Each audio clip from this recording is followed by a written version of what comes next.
Hello parents, ఇంతకుముందు వీడియోలో చెప్పాను కదా, పిల్లలు ఏదైనా ఆట ద్వారానే నేర్చుకుంటారని. ఆ ఆటని వాళ్ళు ఎంచుకున్నప్పుడు అండ్ ఆటలు వాళ్ళు ముందు రాణించినప్పుడు ఇంకా ఎక్కువ నేర్చుకుంటారనమాట. జనరల్గా పిల్లల ఆటలు అనేవి వాళ్ళ డెవలప్మెంటల్ రేంజ్ని బట్టి ఉంటాయన్నమాట. ఓకేనా?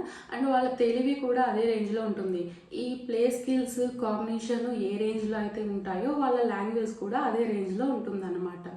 అంటే ఒక ఉదాహరణ చూద్దాం. 2 సంవత్సరాల బాబు ఉన్నాడు. ఓకేనా? కానీ ఆ బాబు ఆటలు సంవత్సరం పిల్లాడిలాగా ఉన్నాయనుకోండి. అండ్ ఆ బాబు యొక్క తెలివి కూడా అదే రేంజ్లో ఉంది అని అర్థం అనమాట.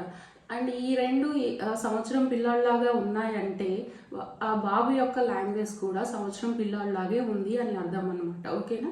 అంటే లాంగ్వేజ్కి, ప్లే స్కిల్స్కి, కాగ్నిషన్కి మూడింటికి మధ్య సంబంధం ఉంది. సో ఇవాళ వీడియోలో మీ పాప లేదా బాబు ఏ రేంజ్లో ఉన్నాడు అండ్ మీరు యాక్టివిటీస్ అనేవి ఎలా స్టార్ట్ చేయాలనేది చూద్దాం. ఓకేనా? సో ఫస్ట్ స్టేజ్ వచ్చేసరికి ఎక్స్ప్లోరేటరీ స్టేజ్ అనమాట. ఇది పుట్టిన కొన్ని నెలల నుంచి 8 నెలల వరకు ఉంటుందన్నమాట. జనరల్గా ఈ స్టేజ్లో ఉన్న పిల్లలు ఆబ్జెక్ట్ని తీసుకుంటారు, నోట్లో పెట్టుకుంటారు అండ్ దాన్ని వదిలేస్తారు, లేదా దాని టెక్స్చర్ అనేది ఫీల్ అవుతారు అనమాట. ఓకేనా? అండ్ ఈ స్టేజ్లో పిల్లలు మనము వాళ్ళ దగ్గర ఉండి ఏదైనా ర్యాటిల్ ఇట్లా మోగించినప్పుడు వాళ్ళు ఆ వస్తువుని చూస్తారు అండ్ మన వైపు చూస్తారు. అంటే జాయింట్ అటెన్షన్ అనేది కూడా ఈ స్టేజ్లోనే డెవలప్ అవుతుంది అనమాట. అండ్ నెలలు పెరిగే కొద్దీ ఆ జాయింట్ అటెన్షన్ అనేది లాంగర్ టైం డెవలప్ అవుతుంది. సో ఇలాంటి స్టేజ్లో ఉన్న పిల్లలకి మనం యాక్టివిటీస్ ఎలా చేయించవచ్చు అంటే, మనకి ఎంత టైం దొరికితే అంత టైం వాళ్ళతో స్పెండ్ చేయడము. ఏదన్నా ఒక టాయ్ తీసుకొని వాళ్ళ ముందు మోగించడము, దీనివల్ల జాయింట్ అటెన్షన్ అనేది డెవలప్ అవుతుంది. అండ్ ఏదన్నా మ్యూజిక్ బటన్ ప్రెస్ చేస్తే మ్యూజిక్ ఆన్ అయ్యే టాయ్స్, దీనివల్ల లిజనింగ్ ఇంప్రూవ్ అవుతుంది. పిక్చర్ బుక్స్ లేదా రీడింగ్ బుక్స్ ఏవైనా తీసుకోండి, వాళ్ళతో టైం అనేది స్పెండ్ చేయడానికి ట్రై చేయండి. దీనివల్ల వాళ్ళలో జాయింట్ అటెన్షన్, లుకింగ్, లిజనింగ్ ఇవి తొందరగా డెవలప్ అవుతాయి అన్నమాట. నెక్స్ట్ స్టేజ్ వచ్చేసేసరికి ప్రీ సింబాలిక్ లెవెల్ స్టేజ్ 1 అనమాట. ఓకేనా? ఇది 8 నుంచి 12 నెలల మధ్య పిల్లల్లో డెవలప్ అవుతుంది. దీన్ని మనం నాన్ ఫంక్షనల్ ప్లే అని కూడా అనొచ్చు. అంటే వాళ్ళకి వస్తువు యొక్క ఉపయోగం అనేది తెలియదు అనమాట. ఓకేనా? వాళ్ళు ఏం చేస్తారు, వాళ్ళ దగ్గర ఉన్న వస్తువు, బొమ్మ ఏదో ఒకటి తీసుకుంటారు, దాన్ని షేక్ చేస్తారు, లేదా గోడకేసి కొడతారు, దాన్ని విసిరేస్తారు. నోట్లో పెట్టుకోవడం అనేది కొంతవరకు తగ్గుతుంది. ఈ స్టేజ్లోనే పిల్లలు ఎక్కువ మూవింగ్ ఆబ్జెక్ట్స్ మీద ఇంట్రెస్ట్ చూపిస్తారనమాట. ఇప్పుడు కార్ బొమ్మ ఉంది, సో ఆ కార్కి వీల్స్ అనేది మూవ్ అవుతాయి కదా, సో దాని మీద, లేదా ఒక డాన్సింగ్ బొమ్మ ఉంది, కాళ్ళు చేతులు మనకి ఇచ్చినప్పుడు ఆ బొమ్మ కాళ్ళు చేతులు ఎట్లా కదులుతున్నాయి, ఇలాంటి వాటి మీద ఇంట్రెస్ట్ చూపిస్తారనమాట. ఓకేనా? దీనితో పాటు వాళ్ళల్లో కాగ్నిటివ్ కాన్సెప్ట్స్ అనేవి డెవలప్ అవుతాయి అనమాట.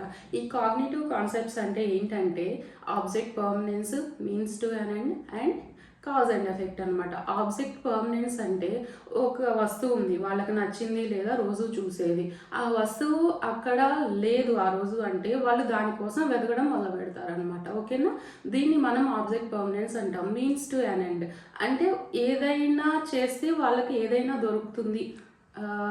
ఎగ్జాంపుల్, వాళ్ళకి బొమ్మ కావాలి, ఏడవటము, లేదా వాళ్ళు ఇప్పుడు బయటకు వెళ్ళి ఆడుకోవాలి, చీర పట్టుకొని లాగడము, లేదా బయటికి తీసుకెళ్ళమని గోల్ చేయడము, ఇట్లాంటివి అనమాట. ఓకేనా? Cause and effect. సో నేను ఇది చేస్తే నాకు ఇది వస్తుంది అంటే, ఒక స్విచ్ ఆన్ చేస్తే ఆన్ అయ్యే టాయ్ ఉంది, మ్యూజిక్ వచ్చే టాయ్, స్విచ్ ఆన్ చేయగానే మ్యూజిక్ వస్తుంది అంటే నేను ఇది ఆన్ చేస్తే ఇది వస్తుంది నాకు. సో ఆ కాగ్నేటివ్ కాన్సెప్ట్స్తో పాటు కమ్యూనికేటివ్ ఫంక్షన్స్ కూడా డెవలప్ అవుతాయి అన్నమాట. రిక్వెస్టింగ్, కమాండ్, ఏదైనా కావాలి అని అడగడము, వద్దు, వెళ్ళు, ఇట్లాంటివి అనేవి డెవలప్ అవుతాయి అన్నమాట. సో వీళ్ళల్లో యాక్టివిటీస్ ఎలా చేయించాలి అంటే, వాళ్ళ కాగ్నేటివ్ కాన్సెప్ట్స్ అనేవి స్ట్రెంథన్ చేసేలాగా ఉండాలి. ఓకేనా?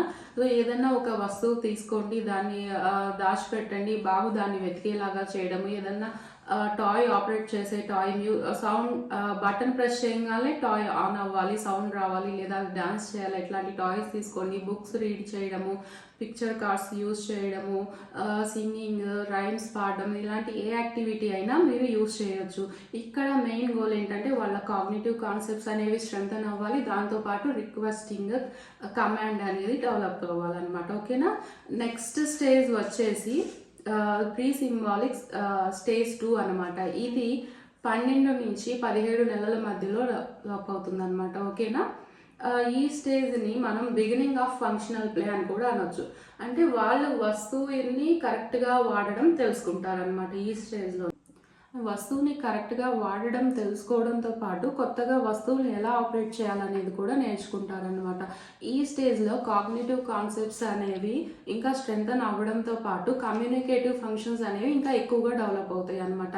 Greeting, requesting, command, protest, labelling అంటే హాయ్ బాయ్ చెప్పడము, లేదా వద్దు కావాలి ఇట్లా కమాండ్ చేయడము, లేదా రిక్వెస్ట్ చేయడం, కావాలి ప్లీజ్ అని అడగటము, ఇట్లాంటివన్నీ డెవలప్ అవుతాయి అన్నమాట. ఓకేనా.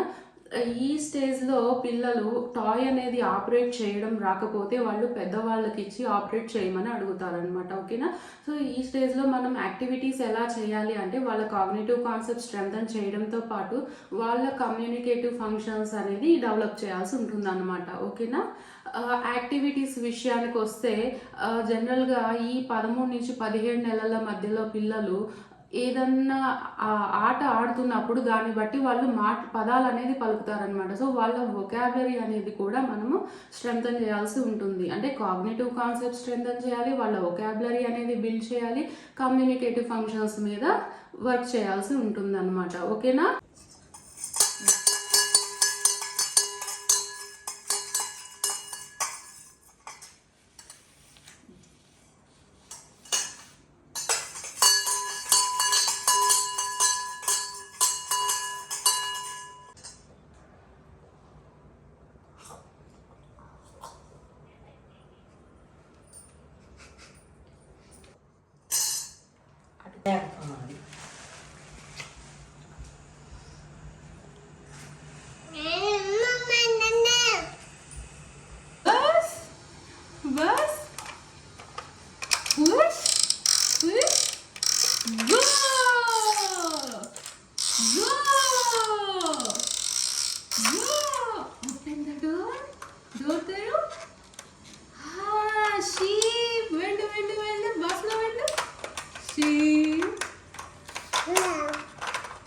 Bye bye sheep. Horse. వెళ్ళు బస్ లో వెళ్ళు. Bye bye horse.